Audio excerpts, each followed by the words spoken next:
I always knew that trust was fragile, but I never expected to watch mine shatter like glass in the dim glow of a hotel parking lot. It was a Tuesday, just another ordinary evening in a life I thought was steady, predictable. I had finished work early and decided to surprise my wife, Lena, with dinner from her favorite place. A small, quiet gesture. The kind of thing a husband does when he still believes in love. But fate has a cruel sense of humor, and as I pulled into the lot near the restaurant, I saw something that made my stomach tighten in that slow, creeping way that only real, undeniable truth can. Lena's car, parked outside the Royal Inn, a place known for discretion, cheap sheets, and the kind of secrets people think they can hide. I didn't react. No rage, no heartbreak, no dramatic gasps. Just a quiet exhale as my mind sharpened into something cold, something efficient. Emotions were a luxury I couldn't afford at that moment.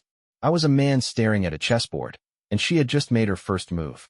The mistake she didn't know she had made was assuming I wouldn't counter. I didn't rush inside. I didn't need to. There was no need for a messy confrontation, no need for screaming in the hallway like some desperate, broken man trying to reclaim something already lost. I had something better, time. Time to think, time to plan, time to make sure that when I finally made my move, it wouldn't just hurt, it would destroy. So I waited. 10 minutes. 15. The door to room 214 opened, and there she was. My wife. The woman I had built a life with.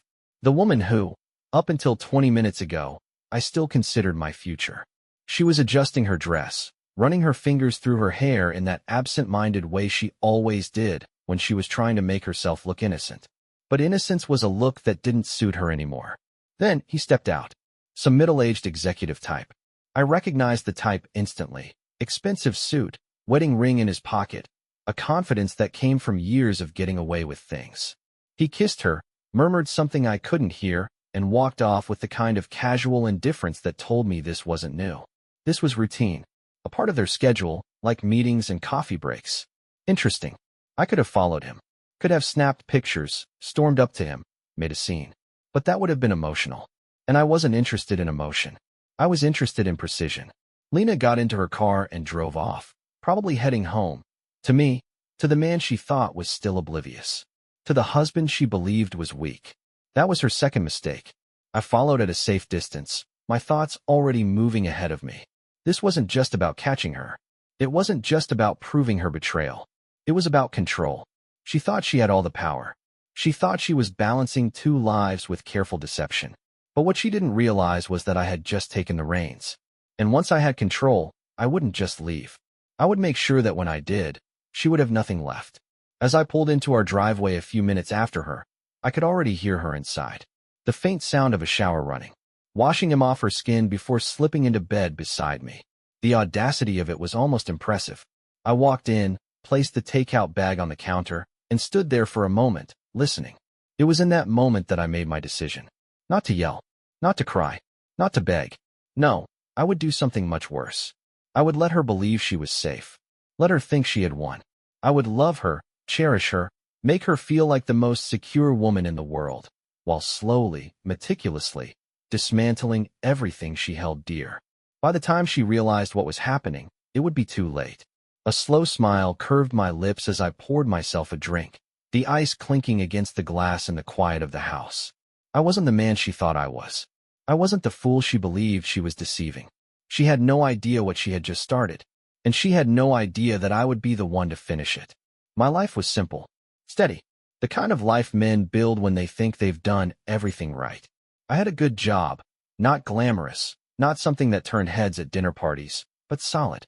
It paid well, kept us comfortable. Lena had her own career, something in marketing that always seemed to involve endless emails and late-night presentations. We weren't rich, but we were stable. The kind of couple people looked at and said, they have it figured out. Mornings had their rhythm. I'd wake up first, always before the alarm, letting the quiet of the house settle around me like a familiar weight. I'd start the coffee, sit by the window, and watch the world wake up. The neighbors jogging, the sound of sprinklers hissing to life, the distant hum of traffic picking up. Lena would shuffle in, still wrapped in the oversized t-shirt she always stole from me, her hair a mess, mumbling something about needing 5 more minutes before she could function. I'd pour her coffee the way she liked, too much sugar, not enough patience to stir it properly. She'd kiss my cheek, thank me absent-mindedly, and we'd fall into our routine. Breakfast, quick conversations about our schedules, little jokes about the things we planned to do but never actually got around to fixing the leaky faucet, going on that weekend trip, finally organizing the garage. Then, we'd part ways. She'd rush out, always running a little behind, tossing a love you over her shoulder as she grabbed her keys. And I'd stand there for a second, watching her go, feeling that quiet satisfaction that comes from knowing your life is exactly where it's supposed to be. Evenings were much the same. I'd get home first, make dinner most nights. Nothing fancy, grilled chicken, pasta, something quick but comforting. Lena would come in late, usually apologizing, blaming meetings or deadlines or some unexpected last-minute thing. She'd drop her bag, kiss me like she meant it, and we'd eat together on the couch, legs tangled up, watching whatever show we had half-finished. She'd lean against me, her head on my shoulder, and sigh like she was finally home.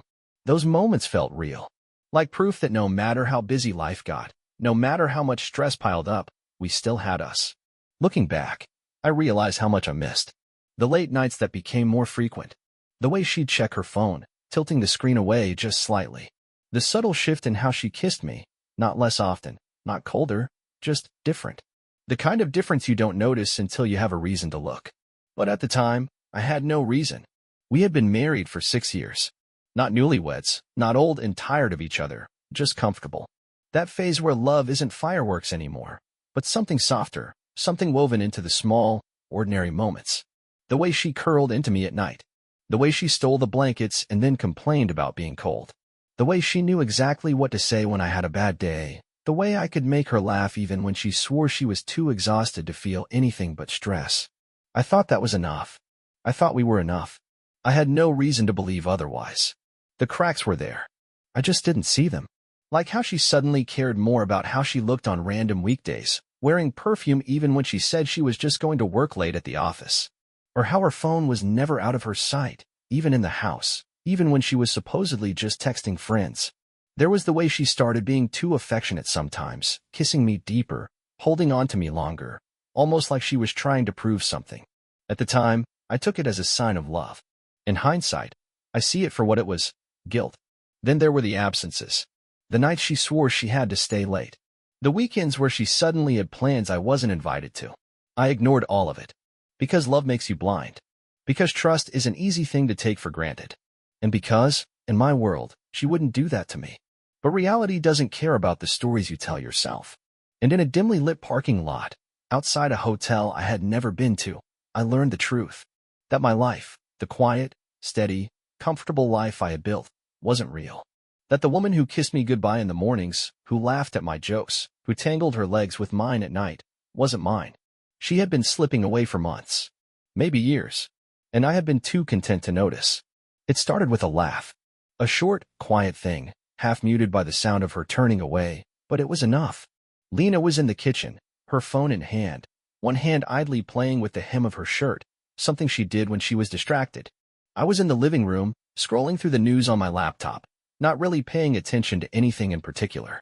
Then I heard it. That laugh. It wasn't the kind of laugh she had with me. Not the usual, God, you're ridiculous chuckle she gave me when I made some dry remark about work. Not the deep-belly laugh that came when I actually got her with something clever. This was different. Softer. Almost coy. She didn't know I was listening. I glanced up, casually, not moving too fast, just enough to see the way she angled her body, the way she turned slightly away, shielding the screen. Then, the second thing, the pause. The fraction of a second before she answered me when I called out. Who's that? I asked, keeping my voice light, like I wasn't watching her every move. She turned, smile in place, the kind of expression people wear when they've already rehearsed their response. Oh, just Claire, she said, waving it off like it was nothing. Claire. Her friend from work.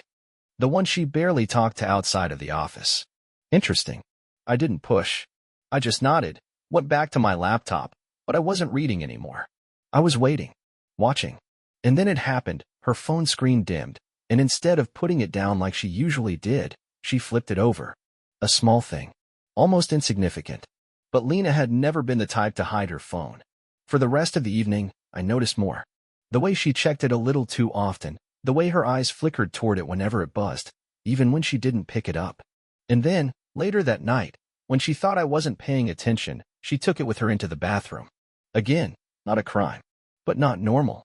I told myself not to jump to conclusions. There could be 100 reasons for it. Maybe she was planning something, a surprise. Maybe she was just venting to a friend about work. Maybe. No. Men who make excuses for what's right in front of them end up being fools. So I watched. Over the next few days, it became a pattern. She started laughing at messages more, smiling at things she never shared with me. Her phone, once an afterthought, was now an extension of her hand. And the late nights? They started stacking up. One evening, I decided to test something. A simple thing. "You've been working late a lot," I said casually over dinner. She didn't even hesitate. "Yeah, this project is killing me." I nodded. "Maybe I'll stop by the office one night, bring you dinner." Her fork paused. Just for half a second. Then, the smile. "Perfect. Easy. Practiced. That's sweet. But I don't even know when I'll be free. We're all over the place right now." That was the first real moment I knew. Not proof. Not yet. But a feeling deep in my gut that wouldn't leave. I didn't push. I didn't argue. I just nodded and smiled back like the perfect, trusting husband. Because if I was right, if my wife was really hiding something, I needed more than suspicion. I needed certainty. And I needed time. I stopped believing in coincidences. The moment Lena hesitated at dinner, the moment she flipped her phone screen down, the moment she suddenly had too many late nights to count, I knew. But knowing wasn't enough. Suspicions meant nothing without proof, and proof was what I needed.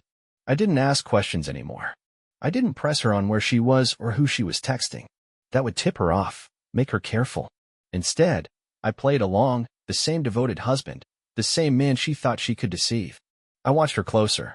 I started noting the little things, how she left for work a few minutes earlier than usual, how she started dressing just a little better even on days with no meetings, how she began locking her phone, a passcode where there had never been one before. That one was particularly interesting. I discovered it the first time she left it unattended on the couch. Before, I could have easily picked it up to check the time or skip a song on her playlist. No? Locked. A 6-digit passcode standing between me and the answers I already knew were inside. That alone didn't prove anything, but it confirmed my instincts. People only change their habits when they have something to hide. I started keeping track of her late nights. Not in a journal, nothing that could be found, but in my head. Tuesday meeting ran late. Thursday client dinner. Saturday girls' night out. It was that last one that really caught my attention. Lena wasn't the type to have spontaneous girls' nights. Her friends weren't the type to make last-minute plans. When she told me she'd be out, I just nodded, smiled, kissed her on the cheek like always. Then, 20 minutes after she left, I called one of her closest friends. Claire. The same Claire she had supposedly been texting that night in the kitchen. "Hey, Claire, it's me. Just checking Lena made it to girls' night, right?" A pause. Not long, but long enough. "Oh. Yeah. She's running a little late. But yeah, she should be here soon." Lying. Sloppy, unprepared lying. She wasn't expecting my call. If Lena had really been with her, she would have answered casually, maybe even put Lena on the phone. Instead, she hesitated, scrambled to piece together something that sounded plausible. That was all I needed. I hung up before she could ask questions, before she could backtrack and clean up the mistake. I didn't need to press further. I already had my answer. I grabbed my keys, my jacket, and left the house without a word. I didn't text Lena, didn't call. If she was where I thought she was, I wanted her to feel safe, to feel secure in her lie. I drove, not to a restaurant, not to a bar, but to the place I had suspected from the beginning. The Royal Inn. Cheap. Quiet. A place where people went when they didn't want to be seen. I parked across the street, far enough not to be noticed, but close enough to watch the entrance. And then, I waited. 20 minutes passed. 30. Then, a car pulled up. Not hers. His. I recognized him instantly. The same man from before, the same polished, middle-aged executive who walked like the world owed him something. He parked, stepped out, checked his phone, and walked inside like he had done this 100 times before. 5 minutes later, Lena arrived. I didn't need to see her face to recognize her. The way she walked, the way she hesitated for just a second before stepping inside. That was enough. I sat there, watching the entrance, feeling nothing. No anger, no heartbreak, No urge to storm in and drag her out by the wrist. I had already accepted the truth long before this moment. This was just confirmation. What mattered now wasn't what she was doing, but what I was going to do about it. I stayed for an hour. Long enough to know they weren't just talking. Long enough to let it all sink in, to let my mind work through the possibilities.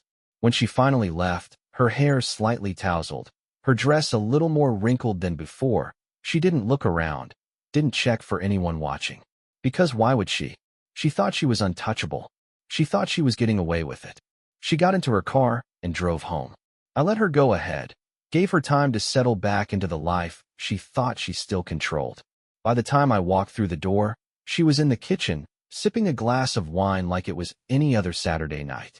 She smiled when she saw me, effortless, perfect. "Hey, babe," she said, as if nothing had happened. "How was your night?" I smiled back. "Good. Uneventful." And for the first time since this started, I realized I had the upper hand. Because while she thought she was deceiving me, while she thought she was weaving this perfect lie, I was already 10 steps ahead. Now, it was just a matter of deciding how to end the game. Lena was careful. Too careful. She locked her phone, kept her alibis tight, never left a trail she thought I could follow. But no one is perfect. Not even her. And when people get comfortable in their lies, they make mistakes. It came on a Wednesday. A normal day, or so she thought. She was in the shower, music playing loud enough to cover the sound of her phone vibrating on the nightstand. A message.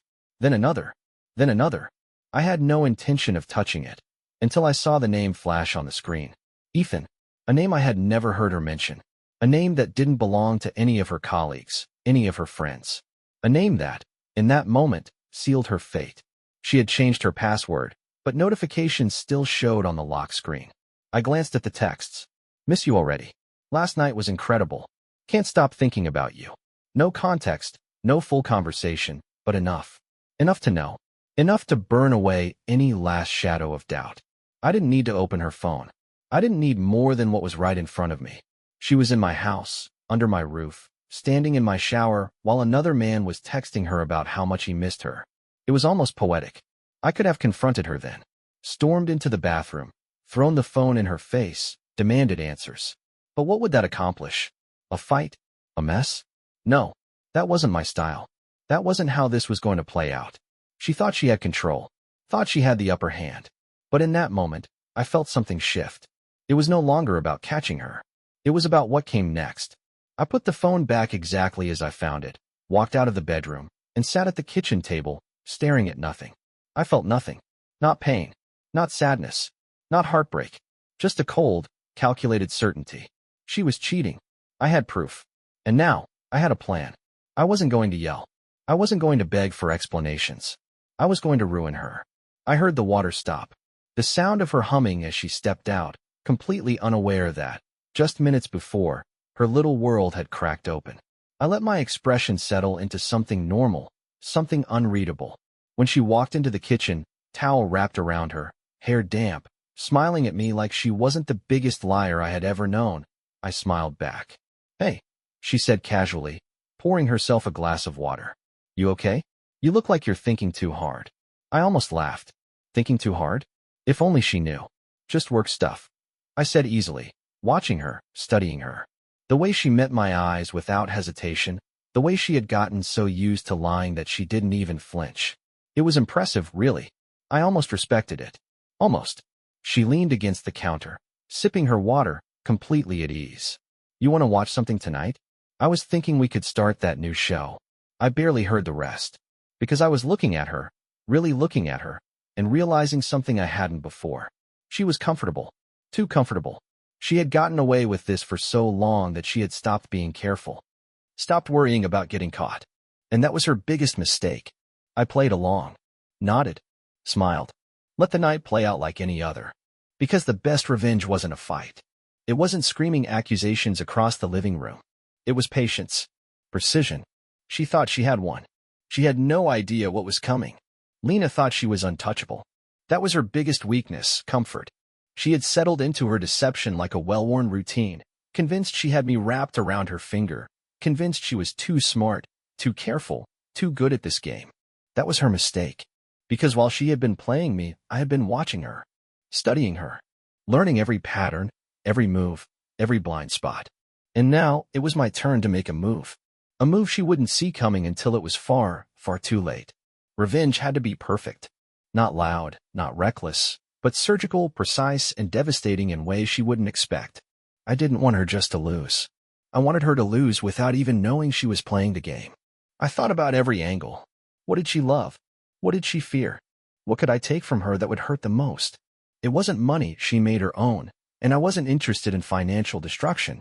It wasn't physical. I had no intention of messy confrontations or public scenes. No, Lena's greatest weakness wasn't what she had. It was what she thought she had. Control. Security. The illusion of choice. So I decided to take that from her, piece by piece, without her even realizing it. First, I played the perfect husband. More attentive, more affectionate, more invested than ever before. I made her comfortable, made her feel like she was winning. If she had even the slightest suspicion that something was off, I erased it. I listened to her complain about work, offered to cook more, sent little texts throughout the day like I was a man who still adored his wife. And the best part? She ate it up. Smiled when she read my messages, kissed me a little longer before leaving for the office. She probably told herself that I was just a clueless, devoted fool, that her perfect little double life was still intact. Meanwhile, I was building my real plan. I started by gathering evidence. Not just texts, not just pictures, something stronger. I cloned her phone. A simple trick, easily done. Every message she sent, every call she made, every lie that left her lips, I saw it all in real time. I watched her coordinate with Ethan, their little meetups planned down to the minute, thinking they were so clever. But I didn't react. Not yet. Then, I moved to stage 2. Lena's entire identity was built around her reputation. Not just at work, but socially. She was the golden girl, the one everyone admired, the one with the seemingly perfect marriage, the one people trusted. That was the foundation of her life, and that was where I would strike. But it couldn't be messy. It had to be slow, undeniable. I started subtly. Dropped little seeds of doubt in conversations with her friends. Lena's been so busy lately. I barely see her. She's been acting a little off, don't you think? I never said anything outright. Just enough to plant the idea. Because once people start doubting someone, they see things they would have ignored before. Next, her job. She had been aiming for a major promotion, something that would set her up in a higher position of influence. I made sure that didn't happen. I had enough on her phone, enough messages, enough conversations that were unprofessional, too personal with colleagues, things that, if framed correctly, would damage her credibility. A few anonymous emails to the right people, a few well-timed screenshots shared in the right places. And just like that, whispers started. Meetings without her. A sudden change in tone from her superiors. And Lena, for the first time, started feeling paranoid. I watched her squirm. Watched her struggle to understand why things felt off. Why people were suddenly colder. Why the job that had seemed like a guarantee was slipping through her fingers. And the best part? She had no idea it was me. Then, I set the final trap. I waited for the perfect night. I told her I had planned something special. A weekend away. Just us. She was thrilled, probably thinking she had successfully distracted me, kept me blinded. She packed her bags, kissed me like she still believed she had everything under control. But she didn't know what I knew. She didn't know that, while she thought she was preparing for a romantic getaway, I was preparing for her downfall. I had one final card to play. A party. A gathering with all her closest friends, colleagues, people who mattered to her reputation. A farewell dinner before our supposed weekend trip. She walked in smiling. She walked out destroyed. Because I didn't confront her privately. No, I let her lies unravel in front of an audience. Screens mirrored onto the TV. Every message. Every picture. Every moment she thought was hidden. Ethan's name.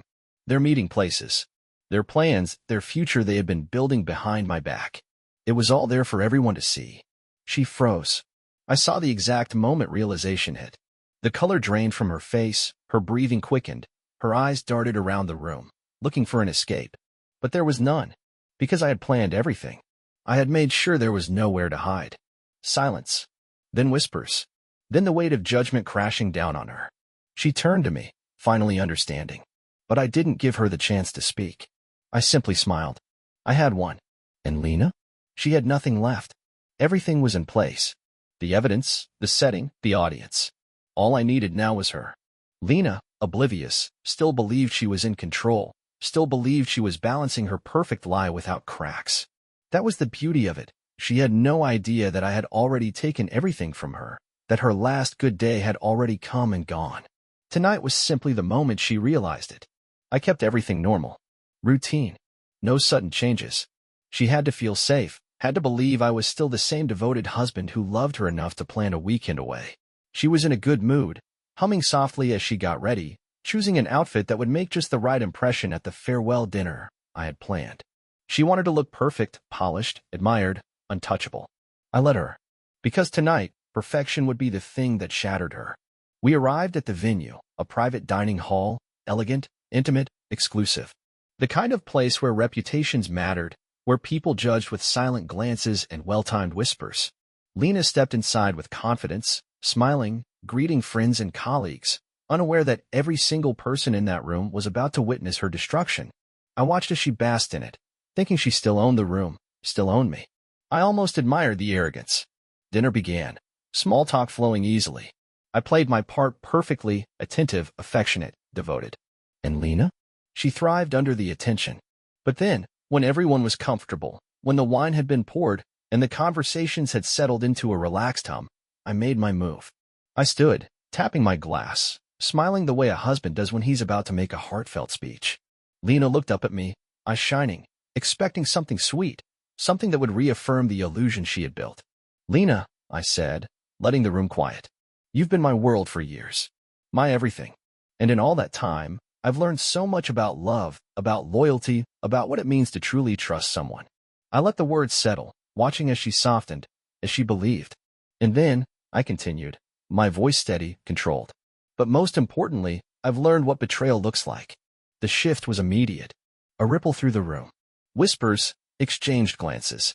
I saw her back straighten, her breath hitch, confusion flicker across her face. She wasn't sure yet. Not fully. But the fear was there.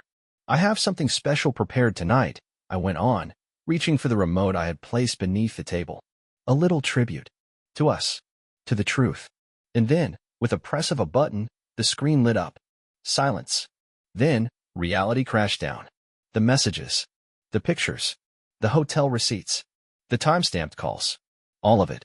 Every moment she thought was hidden, every lie she had told, displayed for everyone she respected to see. I heard the sharp inhale, the way her breathing stuttered, how she reached for my arm, desperate, panicked. Wait, this isn't. But there was no escape. The room watched, wide-eyed, stunned. Some turned away, embarrassed for her. Others leaned in, hungry for the scandal unraveling before them. And her boss? The man who had been considering her for that promotion? His expression was the best part, pure disgust. She turned to me then, pleading, searching for anything to grab onto. This isn't what it looks like. I can explain. Can you? I asked, my voice calm, almost curious. Because I'd love to hear it. And I'm sure everyone else would too. I gestured to the room, to the eyes burning into her, to the walls closing in. Her lips parted, then shut. Because there was nothing to say.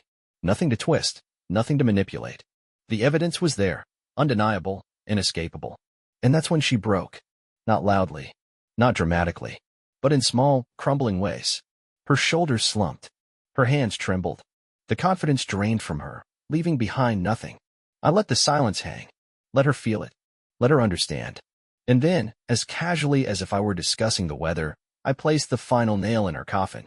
I'll be filing for divorce first thing in the morning, I said, my tone light, effortless.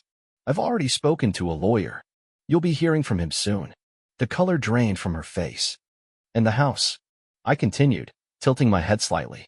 I had it transferred to my name last month. You'll need to find somewhere else to live. The whispering around us grew louder.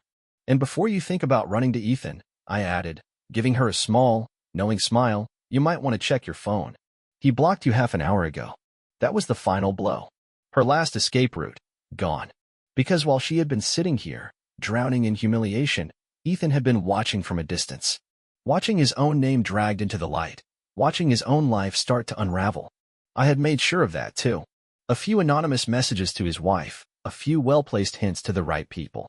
By the time Lena turned to him for comfort, he would be too busy saving himself. I leaned in slightly, lowering my voice so only she could hear. You really thought you were winning, didn't you? Tears filled her eyes, But I didn't care. Not anymore. She had made her choices. And now, she was alone in them. I turned back to the room, exhaled slowly, and then, with an easy, unbothered smile, picked up my glass. Well, I said, raising it slightly. I think that concludes the evening. Enjoy the rest of your night. Then, without looking back, I walked out. And Lena? She stayed there, frozen in the wreckage of the life she had destroyed. Lena's world collapsed in slow motion. One moment, she was the admired wife, the respected professional, the woman who always controlled the narrative. The next, she was exposed, unraveling in front of everyone who had once seen her as untouchable. And the worst part? She had nowhere to hide. I saw it in her eyes, the realization, the raw panic as she scanned the room, searching for a lifeline that no longer existed. The whispers around us were relentless, judging, tearing her apart. Her colleagues avoided her gaze, her friends sat frozen, and her boss? He simply shook his head, disgusted. Whatever reputation she had carefully built over the years, whatever facade of perfection she had clung to, it was gone. She turned to me, desperate, breath shallow, her hands trembling as they reached for mine. Please, she whispered, her voice cracking. It's not what you think, I swear. I stepped back. Slowly. Deliberately. Watching the fear settle deeper into her features as she realized I wasn't going to catch her. I wasn't going to hold her, wasn't going to comfort her or listen to her excuses. She had made her choices. Now, she would live in them. You don't have to do this, she tried again, her voice more frantic now, struggling to maintain control. We can talk. Please, just let me explain. Explain what? My voice was calm, measured, unmoved. The hotel visits? The messages? The way you smiled at me every night while texting another man? I tilted my head slightly, watching her wilt under the weight of her own lies. Or maybe you want to explain how long you've been making me look like a fool while pretending to love me? She shook her head rapidly, eyes glistening, barely holding back tears. No, it wasn't like that. It didn't mean anything. I almost laughed. Almost. Because that was always the excuse, wasn't it? It didn't mean anything. A lie people told themselves to feel better about the choices they made. But I wasn't here to debate her morality. I was here to watch her finally understand what real consequences felt like. I let the silence stretch. Let her feel it press down on her. Let her drown in it. Around us, the whispers had turned into judgmental stares. No one came to her defense. No one spoke up for her. Because who would? The evidence was right there. Undeniable. And now, she had to face what she had spent so much time avoiding, the truth. Lena, I said finally, my tone almost gentle, which somehow made it worse. Do you feel that? She blinked, confused. Feel what? The helplessness, I said. The panic. The sinking realization that nothing you say will change what's already been done. I took a slow breath, then exhaled. That's exactly how I felt when I first found out. Her lips parted, but no words came. Because what could she say? There was no argument left. No clever excuse, no way to manipulate herself out of this one. She had lost. And then came the tears. Real ones. Not the performative kind. Not the ones meant to manipulate sympathy. These were different. Desperate. Ugly. Hopeless. Her breathing hitched, her shoulders shook, and she covered her mouth like it could somehow stop the sob that was already breaking through. But I didn't move. Didn't flinch. Because this was exactly what she deserved. And yet, even as she stood there, shattered, her instincts kicked in. One last attempt to salvage something, to regain some control. Can we talk privately? She asked, voice barely above a whisper. Please, just you and me? I shook my head. We're done talking. She swallowed hard. But we can fix this. We have a life together. No, I had a life, I corrected, my voice steady. You had a series of choices. And now, you get to live with them. Her face crumpled. She knew. This wasn't just a fight. This wasn't just a mistake that could be repaired with apologies and promises. This was the end. And then, as if she had one last desperate card to play, she whispered, I still love you. I finally let myself smile. Not cruel. Not angry. Just amused. No, Lena, I said softly. You love what I gave you. The stability. The safety. The version of yourself you could pretend to be when you were with me. I let my words sink in before delivering the final blow. But you never loved me. Her face twisted, a fresh wave of pain hitting her as the reality landed. She knew I was right. And for the first time, I saw it, the complete, undeniable realization that she had lost everything. I didn't need to stay any longer. Without another word, without sparing her another glance, I turned, walking away. I didn't check if she followed.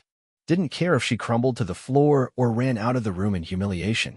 That part wasn't my concern anymore. Because this wasn't just about making her feel what I had felt.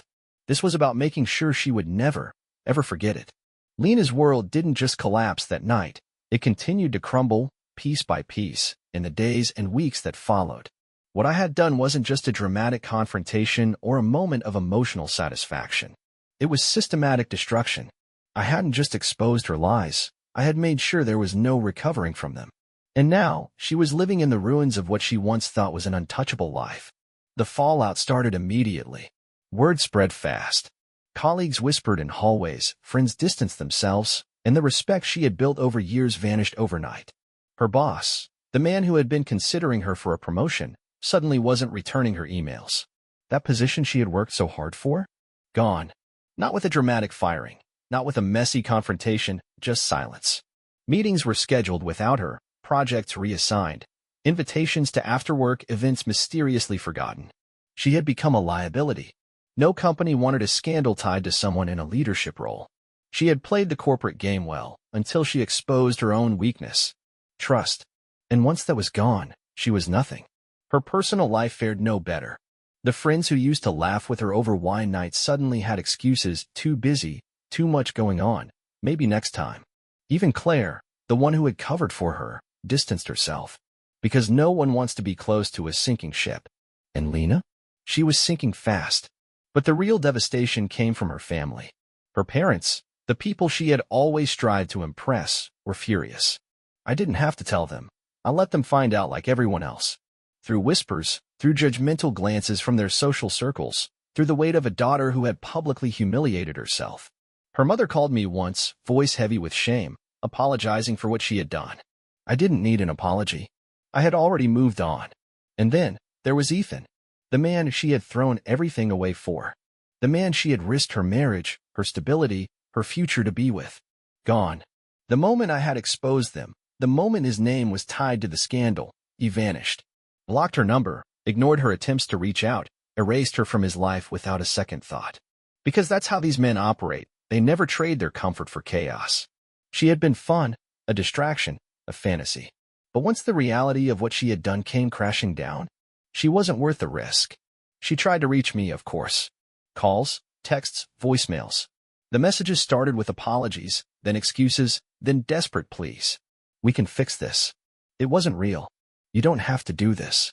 And finally, when she realized none of it would work, the anger, blaming me, accusing me, trying to convince herself that I was the villain. But I didn't respond. Not once. She had already lost me. Now, she was just screaming into the void. And me? I thrived. I moved forward without hesitation. Sold the house, kept every penny. She had no claim to it. It had been in my name, a move I had made the moment I sensed something was off. She tried to fight it, but there was nothing she could do. She had signed away any right to it months ago, unknowingly. In one of those routine paperwork updates, I had her glance over and sign without question. I started fresh. Better home. Better life. But the best part? I didn't just move on. I upgraded. She saw it, of course. Social media made sure of that. Photos of me living my best life, thriving, smiling, surrounded by people who actually valued me. And eventually, with someone new. Someone better. That was the final blow. Because while she was still clawing at the wreckage of what she had lost, still drowning in the consequences of her own choices, I was already miles ahead. I won. And Lena? She was nothing more than a cautionary tale. Lena's story didn't end with a dramatic redemption arc. There was no heartfelt apology, no moment of self-awareness where she realized the depth of her mistakes and tried to rebuild what she had lost. No, reality isn't that kind. She simply faded. Slowly, painfully, the way people do when they lose everything and have to live with the wreckage they created. I didn't need to punish her any further. She had done that to herself. The world I had once built for her, the security she had taken for granted, was gone. And what was left? A life she never planned for. A reputation in ruins, a career that stalled before it could peak, a social circle that had quietly stepped away. No more admiration, no more whispered envy from others, no more perfect image. Just a woman who had everything and threw it away for nothing. I didn't check up on her. I didn't need to. Occasionally, someone would mention her in passing, usually in that hushed, awkward way people talk about those who have fallen from grace. Have you heard about Lena? Yeah, she's not doing great. But they never said more. They didn't need to. Because the truth was simple. I moved forward. She didn't. And isn't that the real revenge? Not anger. Not bitterness. Just absence. Because she didn't just lose me, she lost the version of herself she was when she was with me. The woman who was admired, respected, secure. The woman who could walk into a room and feel like she belonged. That version of her no longer existed. All that remained was the weight of her own choices. As for me, I thrived. A better home, a better life, and in time, someone new. Someone who actually deserved the kind of love and loyalty I had once given so freely. I never looked back. Never questioned if I had gone too far. Never wondered if I should have given her another chance. Because there was nothing left to question. She made her choices. I simply made sure she lived with them. And now, I have just one question for you. What would you have done in my place?